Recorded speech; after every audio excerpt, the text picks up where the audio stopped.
실제 방송 내용을 바탕으로 각색 재구성했습니다. 일부 헌신과 신뢰, 그리고 배신의 서막. 결혼 10년 차, 나는 평범하지만 행복한 가정을 꾸리고 있다고 믿었다. 아내 수진이와의 결혼은 연애 3년 끝에 자연스럽게 이어진 결실이었다. 그녀는 밝고 활달한 성격으로 우리 가족 모두에게 사랑받았다. 특히 거동이 불편한 어머니를 극진히 모시는 모습에 나는 매일 감사했다. 여보, 분가 안 해도 괜찮아. 어머님을 혼자 두고 갈 순 없잖아. 수진이는 결혼 전부터 이렇게 말했다. 요즘 세대에 흔치 않은 태도였다. 어머니는 5년 전 뇌졸중으로 쓰러지신 후 휠체어 생활을 하셨다. 아버지와 내가 번갈아 간병했지만 수진이가 들어온 후 집안 분위기는 완전히 달라졌다. 어머님, 오늘은 좋아하시는 미역국 끓였어요. 며느리야, 고맙다. 내가 있어 이 집이 산다. 어머니의 얼굴에 미소가 돌아왔고 아버지도 만족스러워하셨다. 7살 아들 준호도 엄마를 무척 따랐다. 모든 게 완벽해 보였다.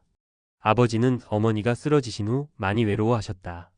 한때는 사업가로 승승장구하셨지만 어머니 병수발을 들면서 사업을 정리하고 집에만 계셨다. 60대 중반의 나이지만 여전히 정정하셨고 골프와 등산을 즐기시며 활력을 유지하셨다. 아들, 내 아내 정말 기특하다. 요즘 같은 세상에 저런 며느리가 어디 있니? 아버지는 수진이를 유난히 아꼈다. 생일이면 꼭 선물을 챙기셨고 수진이가 좋아하는 음식이 있으면 직접 사다 주시기도 했다. 나는 그저 아버지가 며느리에게 고마운 마음을 표현하는 거라 생각했다. 그런데 6개월 전 우리 가족에 균열이 생기기 시작했다. 어느 토요일 오후였다. 수진이의 어머니, 그러니까 장모님이 어머니 병문안을 오셨다. 아이고 사돈댁, 건강은 좀 어떠세요? 덕분에 잘 지내요. 멀리서 오시느라 수고하셨어요. 거실에서 차를 마시며 이런저런 이야기를 나누는 게 자연스러웠다. 그런데 아버지의 행동이 묘했다. 사돈댁, 이 떡 한번 드셔보세요. 제가 아는 집 떡이 일품이거든요. 아버지는 장모님 옆에 바짝 붙어 앉아 계속 반찬을 권하셨다. 손이 닿을 때마다 장모님은 어색하게 웃으셨다. 사돈어른, 괜찮아요. 제가 알아서 먹을게요. 아니에요. 편하게 드세요. 식사가 끝나고 장모님이 일어서자 아버지가 번뜩 말씀하셨다. 제가 집까지 모셔다 드릴게요. 버스 타고 가시기 불편하시잖아요. 아니에요, 사돈어른. 제가 택시 타고 갈게요. 아닙니다. 제가 차 있으니까 편하게 태워드리죠. 분위기가 묘하게 어색했다. 수진이와 눈이 마주쳤는데 그녀도 뭔가 이상하다는 표정이었다. 그날 밤 수진이가 조심스럽게 말을 꺼냈다. 여보, 오늘 우리 엄마랑 아버님 분위기 좀 이상하지 않았어? 나도 그 생각했어. 아버지가 장모님한테 너무 친절하신 것 같기도 하고. 설마 그럴 리가 있겠어? 나이도 많으신 분들이. 우리는 기우일 거라고 결론 내렸다. 하지만 불안감은 쉽게 가시지 않았다. 2주 후 장모님이 다시 오셨다. 이번에도 아버지의 태도는 지나칠 정도로 다정했다. 사돈댁, 요즘 안색이 참 좋으시네요. 사돈어른 덕분에 맛있는 것도 많이 먹고 그래서요. 두 분은 농담을 주고받으며 웃으셨다. 그런데 그 웃음이 묘하게 친밀해 보였다. 마치 오래 알고 지낸 사이처럼. 수진이가 내 팔을 꼬집었다. 여보, 저거 봐. 뭔가 이상해. 나는 아버지와 장모님을 유심히 관찰했다. 아버지는 장모님이 컵을 들 때마다 물을 따라 주셨고 장모님은 아버지가 하는 말에 유난히 큰 소리로 웃으셨다. 그날 저녁 아버지가 또 장모님을 집까지 데려다 주겠다고 하셨다. 사돈댁, 제가 오늘은 꼭 모셔다 드릴게요. 날씨도 춥고 하니까요. 그럼 폐를 끼치네요. 무슨 말씀을요? 당연히 해야 할 일이죠. 두 분이 현관을 나서는 모습을 보며 나는 수진이와 심각한 대화를 나눴다. 여보, 우리 뒷조사 좀 해봐야 할 것 같아. 나도 그 생각했어. 그냥 넘어갈 수가 없어. 다음 날 우리는 탐정사무소를 찾았다. 40대 중반쯤 돼 보이는 탐정은 우리 이야기를 듣고 고개를 끄덕였다. 요즘 이런 케이스가 생각보다 많습니다. 노년층 불륜이요. 정말 그럴 수 있나요? 60대 중반이신데 나이는 관계없습니다. 오히려 배우자가 아프거나 사별한 경우 외로움을 못 이겨 이런 일이 빈번하죠. 탐정은 일주일 정도 미행하면 확실한 증거를 잡을 수 있다고 했다. 사흘 후 탐정에게서 전화가 왔다. 의뢰인님, 결정적인 장면을 포착했습니다. 사무실로 오시겠습니까? 손이 떨렸다. 수진이와 함께 탐정사무소로 향하는 내내 가슴이 두근거렸다. 이 사진들을 보시죠. 탐정이 건넨 사진들에는 충격적인 장면들이 담겨 있었다. 시내 한복판의 고급 호텔 앞, 아버지와 장모님이 손을 잡고 걷고 있었다. 다음 사진에는 두 분이 로비 카페에서 마주 앉아 대화하는 모습. 그리고 호텔 엘리베이터를 함께 타는 장면. 이게 말이 됩니까? 수진이가 오열했다. 나도 머릿속이 하얘졌다. 더 있습니다. 탐정은 동영상 파일을 재생했다. 아버지와 장모님이 호텔 방에서 나오는 장면이었다. 두 분은 자연스럽게 팔짱을 끼고 있었다. 얼마나 오래된 건가요? 정확히는 모르겠지만 동선을 보면 최소 몇 달은 된 것 같습니다. 매주 같은 요일에 만나더군요. 나는 주먹을 불끈 쥐었다.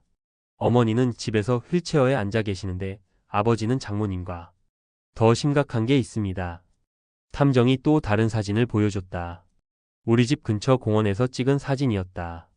벤치에 앉아있는 아버지와 장모님. 그런데 배경에 휠체어를 탄 어머니가 보였다. 이건 우리 어머니가 산책 나가신 날이잖아. 맞습니다. 뒤에서 요양보호사가 휠체어를 밀고 있더군요. 두 분은 멀찍이서 그 모습을 지켜보고 있었습니다. 분노가 치밀어 올랐다. 어머니가 공원에 계실 때 그 앞에서 불륜을. 집에서도 만났습니다. 뭐라고요? 어머니 낮잠 주무실 때 아버님이 장모님을 집으로 불러들였습니다. 2층 서재에서 1시간 정도 있다가 나오더군요. 수진이가 비명을 질렀다. 우리 엄마가 어떻게 그럴 수가 있어. 시어머님 바로 옆집에서. 우리는 그날 밤 아버지를 불렀다. 증거 사진들을 테이블에 쫙 펼쳐 놓았다. 아버지 이게 뭡니까? 아버지의 얼굴이 창백해졌다. 이건 어머니가 2층에서 주무시는 사이에 장모님을 집으로 부르셨어요. 호텔에서 만나는 것도 모자라서? 아들아, 이건 오해야.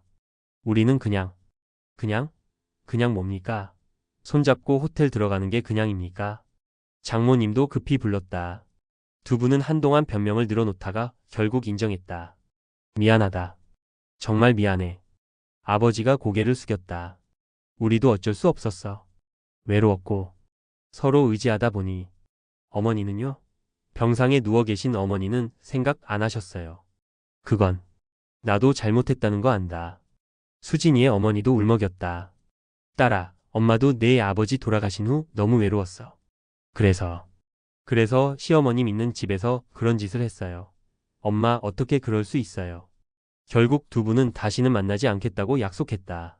나는 어머니를 생각해서 아버지를 용서하기로 했다. 어머니가 이 사실을 알면 충격으로 돌아가실 수도 있었다. 다시는 이런 일 없게 하십시오. 정말 다시는요. 알았다. 약속한다.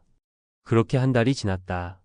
집안 분위기는 냉랭했지만 겉으로는 평온을 유지했다. 그런데 어느 토요일 오후 나는 마트 앞에서 믿을 수 없는 광경을 목격했다. 아버지와 수진이가 나란히 걷고 있었다. 두 사람은 웃으며 대화를 나누고 있었다. 장바구니를 아버지가 들고 있었고 수진이는 아버지 팔을 자연스럽게 잡고 있었다. 저게 뭐야? 가슴이 철렁 내려앉았다. 발걸음을 빨리 해서 두 사람에게 다가갔다. 뭐 하는 거예요, 지금? 수진이가 화들짝 놀라며 아버지 팔에서 손을 뗐다. 여보, 언제 왔어? 묻는 말에 대답이나 해요. 뭐 하는 거냐고요? 이게 아버님이랑 마트 좀 다녀오는 길이야. 마트를 왜 둘이 가요? 아버지가 끼어들었다. 아들아, 오해하지 마라. 내가 장 볼 게 있어서 수진이한테 같이 가자고 했어. 며느리랑 불편하게 지내봤자 내만 손해잖니. 장모님하고 일은 정리했어. 이제 며느리한테라도 잘해야지. 그래야 이 집안이 편하잖아. 말은 그럴듯했다. 하지만 뭔가 찝찝했다. 그날 밤 나는 수진이에게 물었다. 진짜 그냥 마트 다녀온 거야? 응. 아버님이 먼저 제안하셨어. 나도 처음엔 좀 그랬는데 아버님 말씀이 맞는 것 같아서. 무슨 말씀? 우리가 아버님한테 계속 차갑게 대하면 이 집안이 계속 어색할 거잖아. 어머님 생각해서라도 분위기 풀어야 한다고 하시더라. 일리 있는 말이었다. 나는 더 이상 추궁하지 않았다. 하지만 그 후로 아버지와 수진이가 자주 함께 있는 모습이 목격됐다. 주말 아침 산책을 같이 간다든지 저녁 식사 준비를 함께 한다든지 가족끼리 친하게 지내는 게 나쁜 건 아니지. 나는 스스로를 설득했다. 하지만 마음 한구석에는 불안이 자리 잡고 있었다. 그러던 어느 날 결정적인 발견을 했다. 아버지 차를 청소하다가 조수석 밑에서 여성용 목걸이를 발견했다. 작은 하트 펜던트가 달린 은목걸이였다. 이게 뭐지? 장모님 거라고 생각했다. 하지만 며칠 후 수진이의 서랍을 정리하다가 똑같은 목걸이를 발견했다. 여보, 이 목걸이 어디서 났어? 수진이가 당황하는 기색이 역력했다. 아, 그거? 친구가 선물로 준 거야. 친구? 누구? 대학 동기. 왜? 아니, 그냥. 예쁘네. 거짓말이었다. 목걸이는 분명 두 개였다. 하나는 아버지 차에, 하나는 수진이 서랍에. 나는 수진이의 휴대폰을 몰래 확인했다. 문자 메시지 목록에서 아버지와 주고받은 대화를 발견했다. 어제 시간 내줘서 고마웠어. 덕분에 기분 좋았어. 마이너스 아버지. 저도요. 아버님이랑 있으면 편해요. 마이너스 수진. 다음 주에도 시간 되면 만날까? 마이너스 아버지. 네, 좋아요. 시간 맞춰볼게요. 마이너스 수진. 며느리와 시아버지의 대화치고는 지나치게 친밀했다. 하지만 명백한 증거는 아니었다. 그러다가 결정적인 물건을 발견했다. 수진이의 가방을 정리하던 중 안주머니에서 피임 기구를 발견한 것이다. 이게 왜 여기 있지? 우리는 이미 아이가 있었고 더 이상 피임할 필요가 없었다. 그렇다면 이건 온몸에 소름이 돋았다. 설마 그럴 리가. 하지만 모든 정황이 한 가지를 가리키고 있었다. 나는 그날 밤 잠을 이룰 수 없었다. 옆에서 곤히 자는 수진이를 바라보며 생각했다. 확실한 증거를 잡아야 해. 그래야 이 지옥에서 벗어날 수 있어. 나는 다음날 다시 탐정사무소를 찾았다. 이번에는 아내와 아버지를 조사해달라고 의뢰했다. 그리고 집안 곳곳에 몰래 CCTV를 설치했다. 거실, 복도, 아버지 방 앞까지. 진실을 밝혀내겠어. 반드시. 내 인생은 그렇게 서서히 무너지기 시작했다. 2부 절망과 각성, 반격의 준비. CCTV를 설치한 지 일주일이 지났다. 나는 매일 밤 사무실에서 퇴근한 후 주차장 차 안에서 그날의 녹화 영상을 확인했다. 집에 들어가기 전 마음의 준비를 하기 위해서였다. 처음 며칠간은 별다른 장면이 포착되지 않았다. 병상에 누워 계신 어머니는 너무나 작아 보이셨다. 아버지는 어머니 병실 앞에서 망설이셨다. 당신 얼굴도 보기 싫으니 나가요. 다시는 내 앞에 나타나지 마세요. 아버지가 비틀거리며 병실을 나왔다. 수진이는 평소처럼 어머니를 돌봤고 아버지는 서재에서 시간을 보내셨다. 나는 혹시 내가 괜한 의심을 한 건 아닐까 하는 생각도 들었다. 하지만 그 생각은 5일째 되는 날 산산조각 났다. 수요일 오후 2시. 나는 회사에 있었고 준호는 학교에 있었다. 어머니는 낮잠 시간이었다. CCTV에 찍힌 장면을 보는 순간 나는 차 안에서 비명을 질렀다. 아버지가 2층에서 내려오셨다. 그리고 거실에 있던 수진이에게 다가갔다. 두 사람은 잠시 대화를 나누더니 아버지 방으로 함께 들어갔다. 아니야, 아닐 거야. 손이 떨렸다. 마우스를 클릭해서 아버지 방 앞 복도에 설치한 카메라 영상으로 전환했다. 두 사람은 30분 동안 방에 있었다. 그리고 나왔을 때 수진이의 옷매무새가 흐트러져 있었다. 아버지는 허리띠를 다시 메고 계셨다. 으악. 나는 핸들을 내리쳤다. 눈물이 쏟아졌다. 다음 영상은 더 충격적이었다. 두 사람이 소파에 나란히 앉아 웃으며 대화하는 장면이었다. 아버지가 수진이의 머리를 쓰다듬었고 수진이는 아버지의 어깨에 머리를 기댔다. 이럴 수가. 나는 며칠 더 영상을 수집했다. 증거는 점점 더 명백해졌다. 금요일 오전에는 두 사람이 아버지 침대에서 나란히 누워있는 장면이 찍혔다. 토요일 저녁에는 내가 준호를 데리고 영화관에 간 사이 두 사람이 거실 소파에서 껴안고 있었다. 일주일치 영상을 모두 확인한 후 나는 탐정에게 연락했다. 외부 미행도 부탁드립니다. 완벽한 증거가 필요해요. 알겠습니다. 최선을 다하겠습니다. 탐정의 보고는 3일 후에 왔다. 의뢰인님, 두 분이 모텔에 다녀왔습니다. 뭐라고요? 아버님이 먼저 들어가시고 10분 후에 사모님이 들어가더군요. 이 시간 후에 나왔습니다. 사진을 받아보니 너무나 선명했다. 모텔 입구에서 두리번거리는 수진이, 복도에서 손을 잡고 걷는 두 사람, 모텔을 나오며 웃고 있는 그들의 모습. 이 정도면 법적으로도 충분한 증거입니다. 이혼 소송에서 유리한 위치를 차지할 수 있습니다. 고맙습니다. 나는 증거들을 USB에 담아 금고에 넣어두었다. 그리고 변호사를 만났다. 상황이 특이하네요. 배우자와 친부의 불륜이라. 50대 초반의 여성 변호사는 서류를 검토하며 말했다. 하지만 증거가 확실합니다. 이혼은 물론이고 위자료와 재산 분할, 양육권 모두 의뢰인에게 유리하게 진행될 겁니다. 양육권은 절대 놓칠 수 없습니다.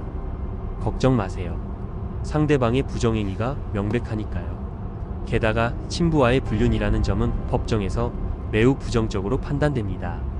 그럼 언제 진행하면 될까요? 증거를 좀 더 보강하시죠. 한 달 정도 더 기다리면서 추가 증거를 확보하세요. 그리고 재산 정리도 미리 하셔야 합니다. 변호사의 조언에 따라 나는 철저히 준비했다. 먼저 우리 부부 공동 명의로 되어 있던 예금을 내 명의로 옮겼다. 수진이 몰래 돈을 빼낼 가능성에 대비한 것이다. 그리고 부동산 서류를 챙겼다.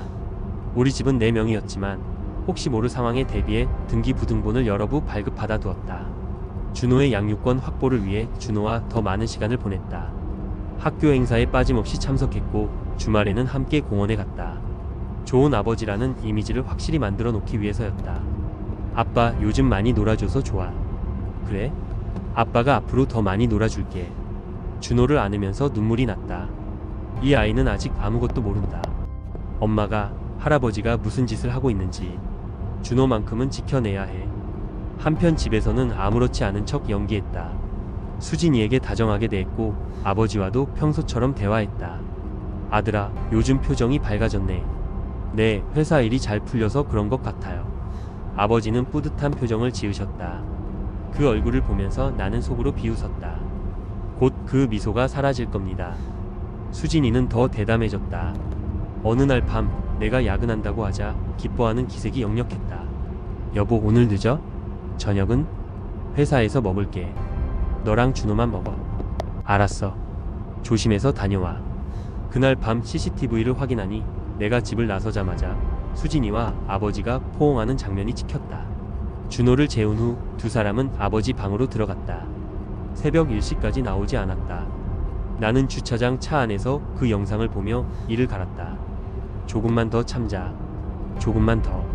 한 달이 지났다. 증거는 충분히 모였다.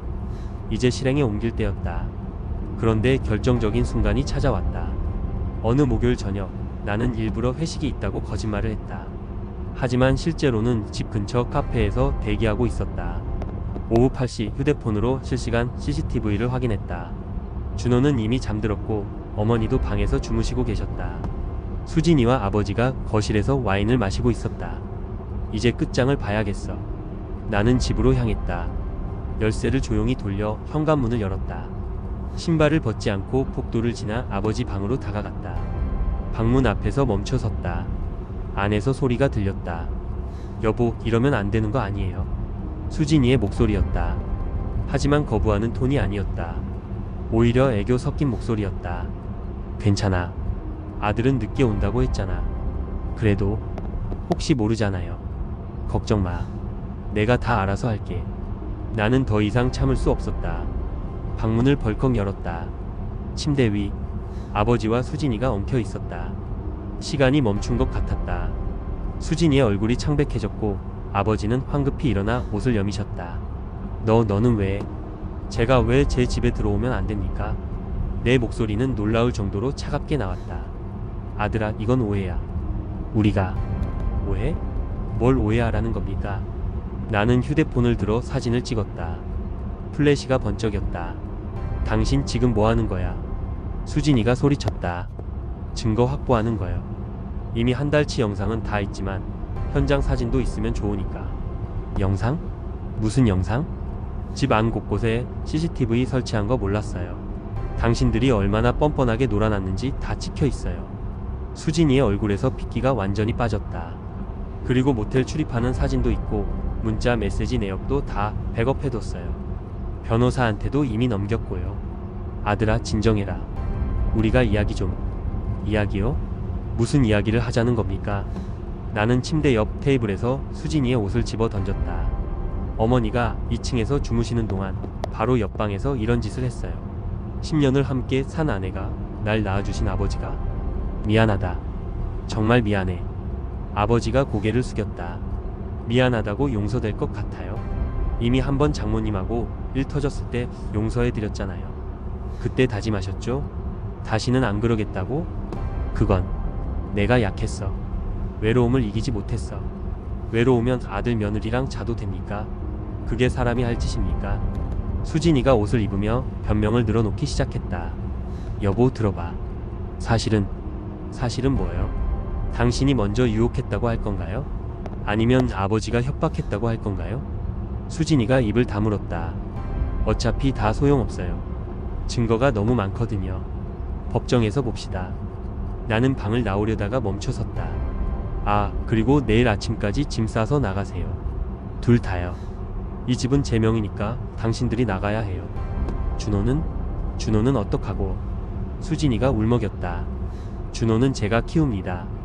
당신 같은 엄마 밑에서 자라면 안 되니까요. 안 돼. 준호는 내 아들이야. 법적으로는 내 아들이기도 하죠. 그리고 법원은 부정행위를 저지른 쪽에게 양육권을 주지 않아요. 나는 방문을 닫고 나왔다. 다리가 후들거렸다. 거실 소파에 주저앉아 한참을 울었다. 10년 결혼 생활이 이렇게 끝나다니. 다음날 아침 아버지가 찾아오셨다. 아들아, 우리 이야기 좀 하자. 할 말 없습니다. 제발 한 번만 들어줘라. 사실은 수진이가 날 유혹했어. 네? 수진이가 먼저 접근했단 말이야. 처음에는 나도 거절했어. 하지만 얘가 계속 유혹하더라고. 나는 비웃었다. 그래서요? 그게 변명이 됩니까? 아니, 변명이 아니라 사실이야. 수진이가 돈이 필요하다고 나한테 잘해주면 재산 분할해주겠다고. 그때 수진이가 계단을 내려왔다. 아버님, 그게 무슨 말씀이세요? 뭐가 잘못됐어? 사실대로 말하는 건데. 아버님이 먼저였잖아요. 제가 마트 갔을 때 차로 따라오셔서 호텔 가자고 하신 거. 두 사람이 서로를 비난하기 시작했다. 나는 그 광경을 지켜보며 한심하다는 생각만 들었다. 됐어요, 둘 다. 나는 손을 들어 제지했다. 누가 먼저든 상관없어요. 둘 다 똑같이 쓰레기니까요. 아들아, 이제 아들이라고 부르지 마세요. 전 당신 아들 아닙니다. 아버지의 얼굴이 일그러졌다. 그날 오후 수진이가 다시 찾아왔다. 이번에는 울면서 애원했다. 여보, 제발 한 번만 용서해줘. 내가 정말 잘못했어. 이제 와서 무슨 소용이에요? 아기 생각해서라도 한 번만 기회를 줘. 준호한테 엄마가 필요하잖아. 준호한테는 제대로 된 엄마가 필요하죠. 당신 같은 사람 말고요. 나 한 푼도 없어. 어떻게 살라고? 당신이 그동안 모은 돈 있잖아요. 그걸로 사세요. 그건 우리 노후 자금이었잖아. 우리 노후요? 이제 우리는 없어요. 수진이는 마지막 카드를 꺼냈다. 여보, 사실 있잖아. 처음엔 아버님이 날 협박했어. 협박? 응. 내가 헬스장 트레이너랑 바람 피운 거 아버님이 알게 됐어. 그래서 이혼당하기 싫으면 자기 말을 들으라고. 헬스장 트레이너? 새로운 사실이었다. 수진이는 아버지만이 아니라 다른 남자와도 바람을 피웠다는 것인가. 그래, 미안해. 그것도 잘못한 거 알아. 하지만 아버님한테는 진짜 강요당한 거야. 믿어줘. 나는 탐정에게 전화를 걸었다.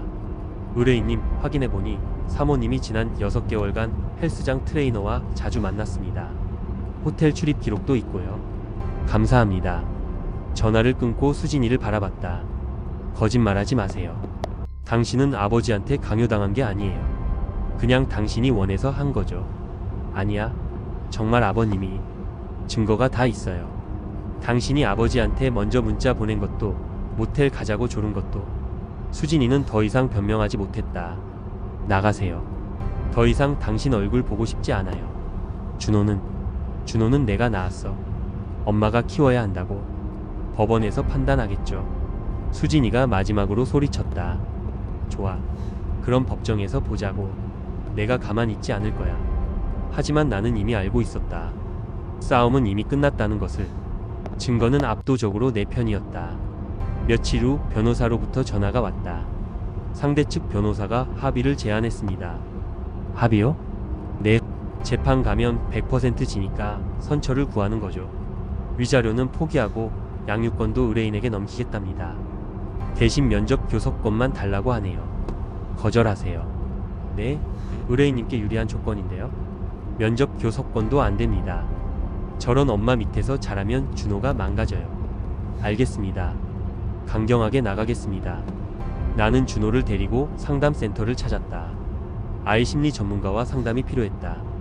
아빠, 엄마는 어디 갔어? 엄마는 잠깐 할머니 댁에 계셔. 언제 와? 조금 시간이 걸릴 거야. 준호의 눈이 촉촉해졌다. 엄마 보고 싶어? 가슴이 찢어지는 것 같았다. 하지만 이건 수진이가 자초한 일이었다. 준호를 위해서라도 강해져야 해.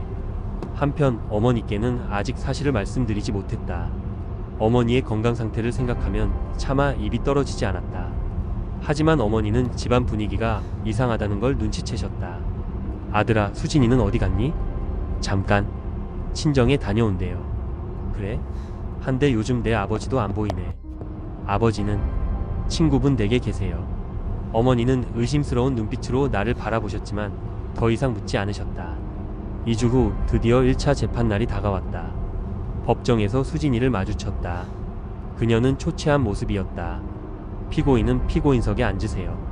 판사가 엄숙한 목소리로 말했다. 재판은 일방적이었다. 우리 측 변호사가 증거를 제출할 때마다 수진이의 얼굴은 더욱 창백해졌다. CCTV 영상, 모텔 출입 사진, 문자 메시지 내역, 탐정의 증언. 피고인 측에서 할 말 있습니까? 판사가 물었다. 수진이의 변호사가 일어섰다.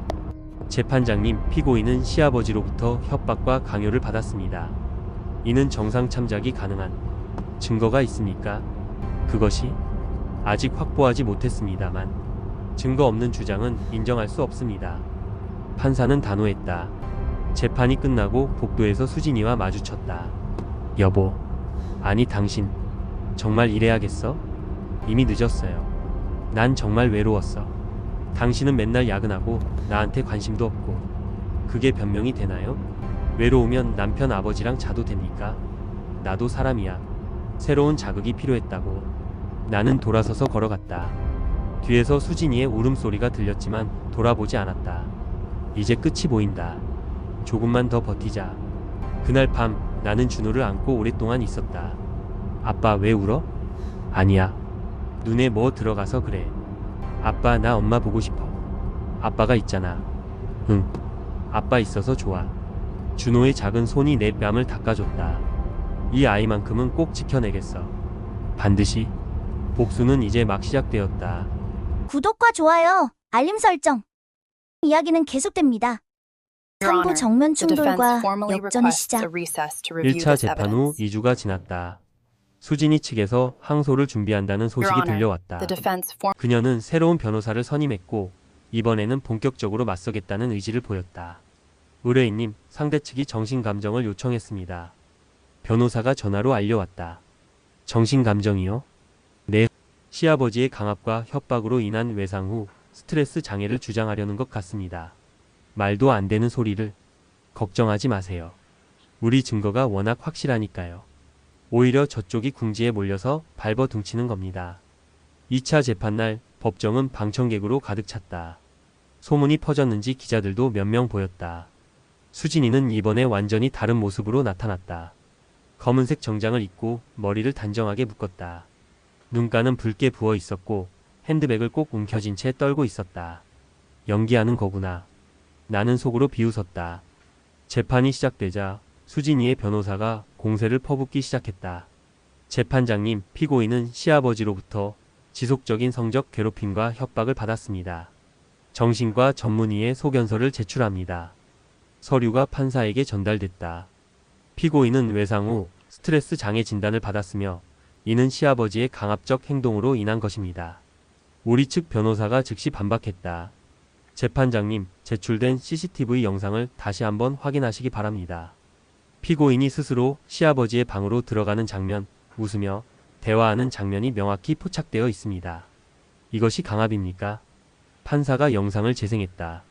법정 스크린에 수진이와 아버지가 친밀하게 대화하는 장면이 떴다. 수진이의 얼굴이 붉어졌다. 피고인, 이 영상에 대해 설명해 보세요. 판사가 물었다. 그건 저는 거부할 수 없었습니다. 시아버지가 제 약점을 잡고 있었거든요. 무슨 약점입니까? 제가 헬스 트레이너와 부적절한 관계를 가진 걸 알고 계셨습니다. 법정이 술렁거렸다. 그래서 시아버지는 그 사실을 남편에게 말하지 않는 조건으로 저에게 관계를 강요했습니다. 나는 변호사를 쳐다봤다. 변호사는 고개를 끄덕이며 일어섰다. 재판장님, 그렇다면 피고인은 이미 혼인 관계를 파탄낸 장본인입니다. 헬스 트레이너와의 불륜이 먼저였다는 것을 인정한 셈이니까요. 이해 있습니다. 수진이 변호사가 벌떡 일어섰다. 피고인의 일시적 실수와 시아버지의 지속적인 성폭력은 차원이 다릅니다. 성폭력이라고요? 우리 변호사가 비웃었다. 그렇다면 왜 피고인은 경찰에 신고하지 않았습니까? 왜 6개월이나 그 관계를 지속했습니까? 그건 가정이 파탄 날까봐. 가정을 생각했다면 애초에 헬스 트레이너와 바람을 피우지 말았어야죠. 법정이 다시 술렁거렸다. 판사가 망치를 두드렸다. 정숙, 피고인 계속하세요. 수진이는 울먹이며 말을 이었다. 저는 정말 피해자입니다. 시아버지는 나이도 많고 힘도 세서 제가 어쩔 수 없었어요. 그때 우리 변호사가 결정타를 날렸다. 재판장님, 추가 증거를 제출하겠습니다. 변호사는 서류 뭉치를 꺼냈다. 피고인이 시아버지에게 보낸 문자 메시지입니다. 통신사로부터 정식으로 발급받은 내역입니다. 스크린에 문자 메시지가 떴다. 아버님, 오늘 시간 돼요? 보고 싶어요. 오늘은 아범이 집에 있어서 어려울 것 같은데. 그럼 모텔에서 만나요. 제가 예약할게요. 정말? 그럼 이 시에 보자. 법정이 웅성거렸다. 수진이의 얼굴이 새하얘졌다. 이게 어떻게? 피고인, 이 문자 메시지가 강요당한 사람의 메시지처럼 보입니까? 판사가 냉정하게 물었다. 수진이는 대답하지 못했다. 더 있습니다. 변호사는 계속해서 증거를 제출했다. 피고인의 은행 거래 내역입니다. 피고인은 지난 6개월간 모텔 숙박비, 고급 레스토랑 식사비를 본인 카드로 결제했습니다. 총 금액이 300만 원이 넘습니다. 그건 강요당한 피해자가 자발적으로 데이트 비용을 결제합니까? 수진이는 고개를 숙였다. 재판은 완전히 우리 쪽으로 기울었다. 하지만 수진이는 마지막 발악을 했다. 재판장님, 저는 양육권만큼은 포기할 수 없습니다. 준호는 제가 낳은 아이예요. 피고인의 양육 능력에 대해 의문이 제기됩니다. 우리 변호사가 말했다. 피고인은 불륜을 저지른 것도 모자라 자녀가 있는 집에서 시아버지와 부적절한 관계를 가졌습니다. 이는 명백한 아동학대에 해당합니다. 아동학대라니요? 저는 준호를 사랑합니다. 사랑한다면 왜 준호가 자고 있는 집에서 그런 행동을 했습니까? 수진이는 말문이 막혔다. 판사가 최종 판결을 내렸다. 본 재판부는 원고의 손을 들어줍니다. 피고인의 불륜 사실이 명백하고 양육권을 피고인에게 부여하는 것은 자녀의 복리에 반한다고 판단합니다. 안 됩니다. 재판장님, 수진이가 소리쳤지만 판사는 개의치 않았다. 원고는 피고인으로부터 위자료 5천만 원을 받을 권리가 있으며 자녀의 단독 친권자 및 양육자로 지정됩니다. 피고인의 면접 교섭권은 월 1회로 제한합니다. 망치가 떨어졌다. 판결. 법정을 나오는데 수진이가 달려왔다. 당신 이럴 거야? 정말 이렇게 끝낼 거야? 이미 끝났어요. 난 준호 없이 못 살아. 제발 면접 교섭권이라도 늘려줘. 법원 결정을 따르세요. 당신도 잘못이 있었어. 맨날 야근하고 나한테 관심도 안 주고. 나는 수진이를 똑바로 쳐다봤다. 그게 당신이 바람 피울 이유가 됩니까? 그것도 내 아버지랑? 나도 외로웠다고. 이제 그만하세요. 더 이상 할 말 없어요. 수진이는 주저앉아 울기 시작했다. 하지만 나는 돌아보지 않고 걸어 나왔다. 법원 앞에서 변호사가 악수를 청했다. 축하합니다. 완벽한 승리입니다. 고맙습니다. 이제 위자료 받고 재산 정리하시면 됩니다. 제가 도와드리겠습니다. 집에 돌아오니 준호가 달려왔다. 아빠, 엄마는? 준호야, 아빠가 할 말이 있어. 나는 준호를 무릎에 앉혔다. 엄마는? 한동안 우리랑 떨어져 지내게 됐어. 왜? 엄마 아파? 응, 좀 아파서. 치료 받으려면 시간이 필요해. 그럼 언제 와? 조금. 오래 걸릴 거야. 준호의 눈에 눈물이 고였다. 나 때문이야? 내가 말 안 들어서? 아니야. 나는 준호를 꼭 안았다. 준호 잘못 아니야. 절대로. 아빠가 있잖아. 아빠가 준호 잘 키울게. 엄마 보고 싶은데 한 달에 한 번은 만날 수 있어. 약속할게. 그날 밤 나는 오랜만에 편히 잠들었다. 악몽 같은 시간이 끝났다는 안도감 때문이었다. 하지만 이건 시작에 불과했다. 진짜 복수는 이제부터였다. 다음 날 나는 아버지를 만났다. 아버지는 요양원에 계셨다. 재판 후 충격으로 건강이 악화되어 입원하신 것이다. 아들아. 아버지는 초췌한 모습으로 누워 계셨다. 왔습니다. 미안하다. 정말 미안해. 사과는 필요 없습니다. 나도 어쩔 수 없었어. 너희 어머니가 쓰러진 후 너무 외로웠거든. 그래서 며느리랑 잤습니까? 나는 차갑게 말했다. 그것도 모자라서 장모님하고도 그러셨죠. 2번이나 기회를 드렸는데 또 배신하셨어요. 아들아. 저는 이제 아버지의 아들이 아닙니다. 법적으로도 관계를 끊을 겁니다. 아버지의 눈에서 눈물이 흘렀다. 그렇게까지 하지 마라. 제발. 어머니께는 아직 말씀 안 드렸습니다. 하지만 곧 알게 되실 거예요. 안 돼. 내 어머니한테만은 비밀로 해줘. 왜요? 당신이 한 짓을 왜 제가 숨겨드려야 합니까? 나는 가방에서 서류를 꺼냈다. 재산 분할 포기 각서입니다. 서명하세요. 이게 뭐야? 어머니 명의로 되어 있는 재산, 그리고 당신 명의 재산의 절반, 모두 저와 준호에게 넘기는 각서예요. 그건 너무 심한 거 아니냐? 심해요.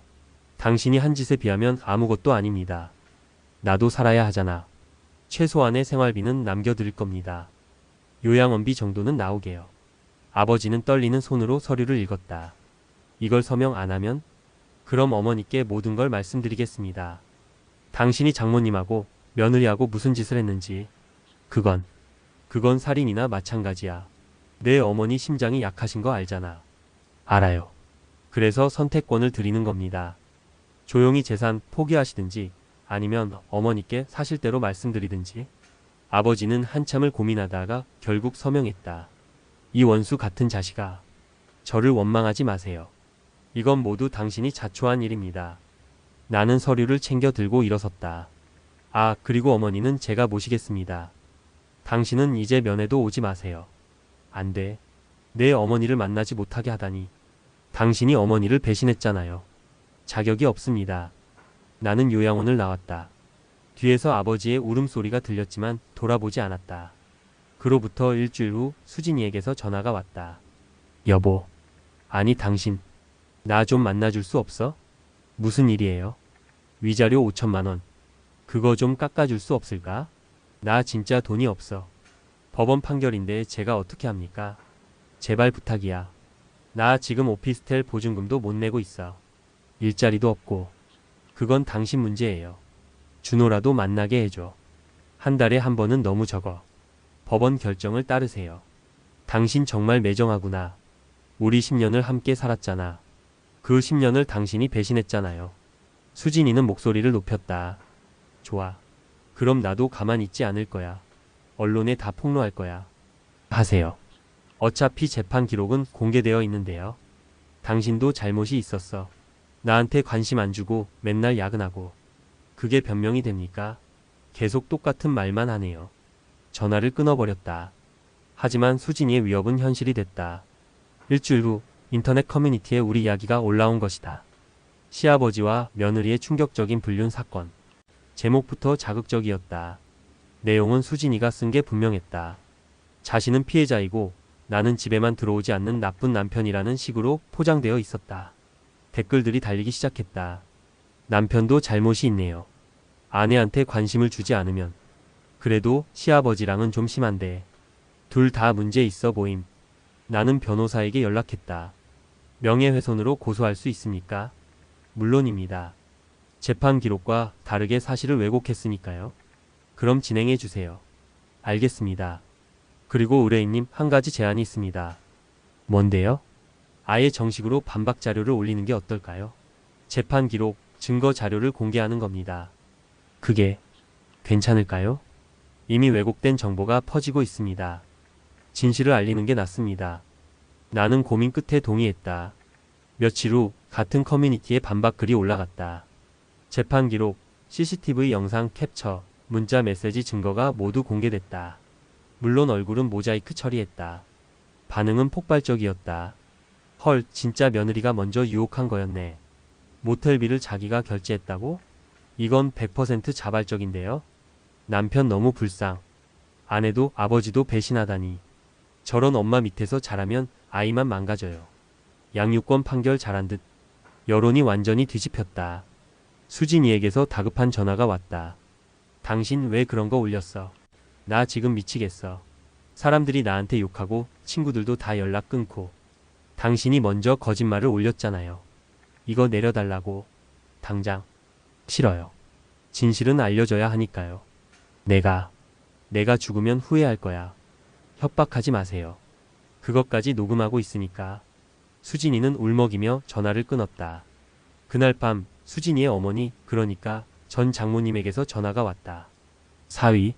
아니 그쪽. 나 좀 만나줄 수 없나? 무슨 일이세요? 수진이가 지금 많이 힘들어하고 있어. 제발 좀 선처를 부탁해. 법원 판결이 나왔는데 제가 뭘 어떻게 합니까? 위자료라도 좀 깎아주면 안 될까? 애가 지금 당장 살 집도 없어. 그건 수진이가 자초한 일입니다. 그래도 준호 엄마잖아. 좀 봐주면 안 되나? 장모님, 나는 차갑게 말했다. 장모님도 우리 아버지랑 불륜 관계였잖아요. 같이 호텔 다니신 거 다 알고 있습니다. 그런 분이 뭘 부탁한다는 겁니까? 염치도 없으시네요. 전화를 끊어버렸다. 며칠 후 아버지가 입원해 있는 요양원에서 연락이 왔다. 보호자님, 환자분이 자해를 시도하셨습니다. 뭐라고요? 손목을 그었는데 다행히 깊지 않아서 큰 위험은 없습니다. 하지만 정신과 상담이 필요할 것 같습니다. 나는 요양원으로 향했다. 아버지는 붕대를 감은 채 누워 계셨다. 왜 이러십니까? 아들아, 나 좀 살려줘. 이렇게는 못 살겠어. 자해까지 하시면서 동정심을 유발하려는 겁니까? 아니야. 진짜 죽고 싶었어. 내 어머니도 못 만나고 재산도 다 빼앗기고 사람들한테 손가락질 받고. 이게 무슨 삶이냐? 그게 다 당신이 한 행동의 결과입니다. 나도 인간이야. 외로웠고 실수했어. 그게 그렇게 큰 죄냐? 큰 죄죠. 가족을 배신한 건 용서받을 수 없습니다. 아버지는 고개를 돌렸다. 너도 언젠가 알게 될 거야. 외로움이 얼마나 무서운 건지. 절대 당신처럼은 안 됩니다. 나는 요양원을 나왔다. 그로부터 2주 후 수진이가 다시 연락했다. 이번에는 목소리가 완전히 바뀌어 있었다. 당신, 이기는 거 축하해. 나 완전히 망했어. 일자리도 못 구하겠어. 이혼녀에, 불륜녀에, 시아버지랑 잤다는 소문까지 돌아서 아무도 안 뽑아줘. 그건 제 책임이 아닙니다. 알아. 다 내 잘못이지.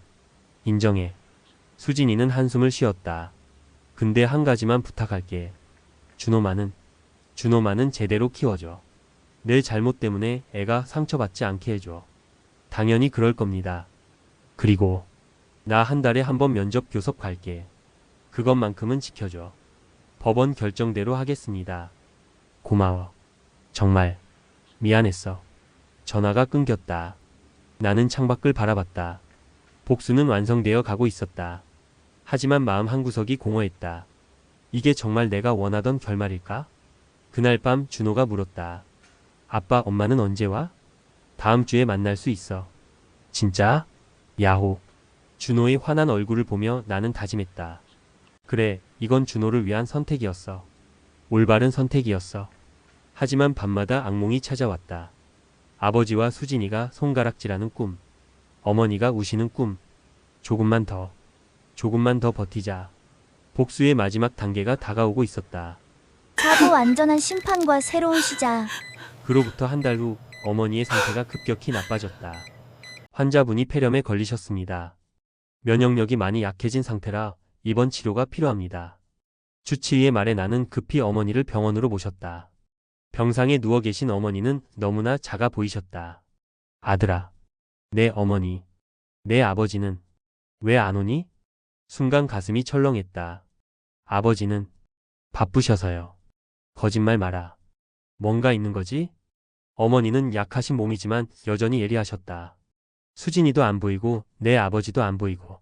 집안에 무슨 일이 있는 거 아니냐? 나는 한참을 망설이다가 결심했다. 어머니 사실은 모든 것을 말씀드렸다.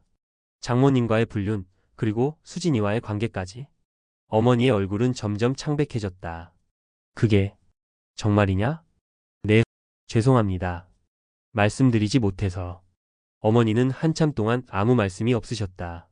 그저 천장을 바라보고 계실 뿐이었다. 어머니, 나가봐라. 네? 혼자 있고 싶다. 나가봐. 나는 병실을 나왔다. 복도에서 한참을 서성이다가 의사를 불렀다. 환자분 상태가 어떻습니까? 신체적으로는 치료하면 나아질 수 있습니다. 하지만 의사가 말을 흐렸다. 하지만요? 정신적 충격이 크시면 회복이 더딜 수 있습니다. 특히 환자분 같은 경우는 심장도 약하시니까 조심하셔야 합니다. 가슴이 무거웠다. 내가 진실을 말한 게 잘한 일인지 후회가 밀려왔다. 다음날 어머니가 나를 부르셨다. 아들아, 내 아버지를 데려와라. 어머니 그분은 데려오라고 했다. 어머니의 목소리는 단호했다. 나는 요양원에 있는 아버지를 병원으로 모셔왔다. 아버지는 어머니 병실 앞에서 망설이셨다. 들어가세요. 아들아 나. 어머니가 기다리십니다. 아버지는 떨리는 발걸음으로 병실에 들어가셨다. 나는 밖에서 대기했다. 30분쯤 지났을까? 병실 안에서 아버지의 통곡 소리가 들렸다. 여보, 미안해. 정말 미안해. 닥쳐요. 당신 목소리도 듣기 싫어요. 어머니의 차가운 목소리가 들렸다. 여보, 50년을 함께 살았는데 나한테 이럴 수가 있어요. 내가 아파서 못 움직이니까 딸뻘 되는 며느리랑 그런 짓을 했어요. 나도 어쩔 수 없었어. 어쩔 수 없었다고요? 참을 수 없으면 차라리 이혼하자고 하든지 왜 몰래 그런 더러운 짓을 한 거예요. 미안해. 정말 미안해. 이혼할 거예요. 법적으로 정리하죠. 여보, 당신 얼굴도 보기 싫으니 나가요. 다시는 내 앞에 나타나지 마세요. 아버지가 비틀거리며 병실을 나왔다. 얼굴은 눈물 범벅이었다. 아들아, 내 어머니한테 어머니 뜻을 따르는 게 좋을 것 같습니다. 나 이제 어떻게 살아? 아버지는 복도 벤치에 주저앉아 울기 시작했다. 나는 그 모습을 보며 아무 감정도 느끼지 못했다. 마치 남의 일 같았다. 일주일 후 어머니는 나를 불러 말씀하셨다. 아들아, 엄마 재산은 다 너랑 준호한테 줄 거다. 어머니, 내 아버지한테는 한 푼도 안 줘. 그 사람 자격 없어. 알겠습니다. 그리고 수진이, 그 애는 한 달에 한 번 준호 만나게 해줘라. 어머니께서 그렇게 말씀하시면 아무리 잘못을 했어도 엄마는 엄마야. 준호가 크면서 엄마가 필요할 때가 올 거다. 어머니는 내 손을 잡으셨다. 넌 좋은 아빠가 되라. 준호한테는 사랑 많이 주고. 알겠니? 네, 어머니. 어머니는 2달 후 돌아가셨다. 폐렴은 나았지만 심장이 버티지 못하셨다. 주치의는 심적 충격이 컸다고 했다. 장례식에 아버지가 오셨다. 하지만 나는 거부했다. 들어오지 마세요. 아들아, 그래도 내 아내인데. 어머니께서 당신을 용서하지 않으셨습니다. 들어오실 자격이 없어요. 아들아, 경비를 부르기 전에 나가세요. 아버지는 장례식장 밖에서 밤새 서 계셨다. 하지만 끝내 들어오지 못하셨다. 어머니의 유언대로 재산은 모두 나와 준호에게 왔다. 아버지는 최소한의 생활비만 받으셨다. 장례를 치르고 한 달쯤 지났을 때 수진이가 연락했다. 좀은 가고 싶었는데 가도 될까 싶어서 못 갔어. 어머님 명복을 빌게. 고맙습니다. 저기, 준호는 잘 지내? 네, 잘 지냅니다. 다음 주 면접 교섭일인데 가도 될까? 물론입니다. 시간 맞춰서 오세요. 다음 주 토요일 수진이가 약속 장소에 나타났다. 그녀는 몰라보게 수척해져 있었다. 엄마. 준호가 달려가 수진이를 안았다. 준호야, 보고 싶었어. 수진이는 준호를 꼭 안고 한참을 울었다. 엄마는 왜 집에 안 와? 엄마는 일 때문에 못 가. 미안해. 언제 와? 조금. 시간이 걸릴 거야. 나는 두 사람을 지켜보며 마음이 복잡했다. 수진이가 아무리 잘못을 했어도 준호에게는 엄마였다. 3시간 후 면접 교섭이 끝났다. 준호를 데리고 차로 향하는데 수진이가 불렀다. 잠깐만. 네? 고마워. 준호 잘 키워줘서. 당연한 일입니다. 그리고 정말 미안했어. 내가 너무 큰 잘못을 했어. 수진이의 눈에 진심이 담겨 있었다. 이제 와서 후회해도 소용없습니다. 알아. 그래도 말하고 싶었어. 수진이는 돌아서서 걸어갔다. 쓸쓸한 뒷모습이었다. 집으로 돌아오는 길 준호가 물었다. 아빠, 엄마는 왜 우리랑 안 살아? 엄마는 엄마만의 이유가 있어. 나 때문에 화났어? 아니야, 절대 아니야. 나는 준호를 꼭 안았다. 준호는 아무 잘못 없어. 아빠가 사랑해. 나도 아빠 사랑해. 그날 밤 나는 오랜만에 평온한 마음으로 잠들었다. 3개월 후 나는 새 직장을 구했다. 이전보다 연봉은 적었지만 야근이 없고 주말에 쉴 수 있는 곳이었다. 준호랑 시간을 더 보내고 싶어서요. 면접에서 솔직하게 말했더니 인사 담당자가 고개를 끄덕였다. 좋은 아빠시네요. 함께 일하고 싶습니다. 새 직장에서의 생활은 평화로웠다. 아침에 준호를 학교에 데려다주고 저녁에는 함께 저녁을 먹었다. 주말에는 공원에 가거나 영화를 봤다. 아빠, 오늘 학교에서 그림 그렸어. 그래? 뭐 그렸는데? 우리 가족. 준호가 그림을 보여줬다. 나와 준호, 그리고 작게 그려진 수진이. 멀리 떨어진 곳에 할머니가 계셨다. 엄마는 멀리 있어서 작게 그렸어. 그래도 우리 가족이잖아. 가슴이 뭉클했다. 그래, 우리 가족이지. 6개월 후 수진이에게서 연락이 왔다. 나 재취업했어. 작은 회사지만 정규직이야. 축하합니다. 이제 조금씩 살아볼 수 있을 것 같아. 준호 양육비도 조금씩 보낼게. 양육비는 괜찮습니다. 아니야. 내 의무야. 보낼게. 수진이의 목소리에 힘이 들어가 있었다. 그리고 면접 교섭 때 준호 잘 키우는 거 봤어. 고마워. 제 아들인데요. 그래도 정말 고마워. 전화를 끊고 나는 창밖을 바라봤다. 복수는 끝났다. 수진이는 모든 것을 잃었고 아버지도 고립되셨다. 하지만 나는 행복한가? 준호의 웃음소리가 들렸다. 아빠, 같이 게임하자. 그래, 간다. 나는 준호에게로 달려갔다. 그래, 이게 행복이야. 준호와 함께하는 이 순간이. 1년 후 아버지가 돌아가셨다. 요양원에서 홀로 쓸쓸하게 가셨다. 장례식은 간소하게 치렀다. 조문객도 거의 없었다. 수진이가 왔다. 아버님, 죄송합니다. 수진이는 영정 앞에서 고개를 숙였다. 다 제 잘못입니다. 이제 끝났어요. 나는 담담하게 말했다. 모두 끝났습니다. 장례를 마치고 돌아오는 길 나는 어머니 산소를 들렀다. 어머니, 다 끝났어요. 아버지도 가셨고 수진이도 처벌받았어요. 이제 편히 쉬세요. 바람이 불었다. 마치 어머니가 대답하시는 것 같았다. 아들아, 이제 내 인생을 살아라. 나는 고개를 끄덕였다. 네, 어머니. 이제 준호랑 잘 살게요. 집으로 돌아오니 준호가 숙제를 하고 있었다. 아빠, 다녀왔어? 응. 할아버지 잘 계실까? 그럼 잘 계실 거야. 준호는 다시 숙제에 집중했다. 나는 부엌으로 가서 저녁 준비를 시작했다. 창밖으로 석양이 보였다. 붉은 노을이 아름다웠다. 새로운 시작이야. 6개월 더 지났다. 준호는 초등학교 3학년이 되었다. 키도 많이 자랐고 밝게 웃었다. 아빠, 나 오늘 시험 100점 받았어. 정말? 우리 아들 최고네. 준호를 안아 올렸다. 아빠, 나 질문 있어. 뭔데? 엄마는 왜 우리랑 안 살아? 예상했던 질문이었다. 언젠가는 대답해야 할 순간이 올 거라고 생각했다. 나는 준호를 소파에 앉히고 무릎을 꿇어 눈높이를 맞췄다. 준호야, 아빠가 솔직하게 말해줄게. 응. 엄마랑 아빠는 서로 사랑하지 않게 됐어. 그래서 헤어지기로 한 거야. 왜? 싸웠어? 엄마가 잘못을 했어. 그리고 아빠도 엄마를 용서할 수 없었고. 준호의 눈에 눈물이 고였다. 나 때문이야? 아니야. 나는 준호를 꼭 안았다. 절대 준호 때문이 아니야. 이건 어른들의 문제였어. 준호는 아무 잘못 없어. 그럼 엄마는 나를 사랑해? 당연하지. 엄마는 준호를 정말 사랑해. 지난번에 만났을 때 엄마가 얼마나 행복해했는데. 준호는 한참을 내 품에 안겨 있다가 물었다. 아빠는 나 사랑해? 세상에서 가장 사랑해. 아빠한테 준호가 전부야. 나도 아빠 사랑해. 그날 밤 준호를 재우고 나는 오랫동안 창밖을 바라봤다. 복수는 완성됐다. 수진이는 모든 것을 잃었고 아버지도 쓸쓸히 가셨다.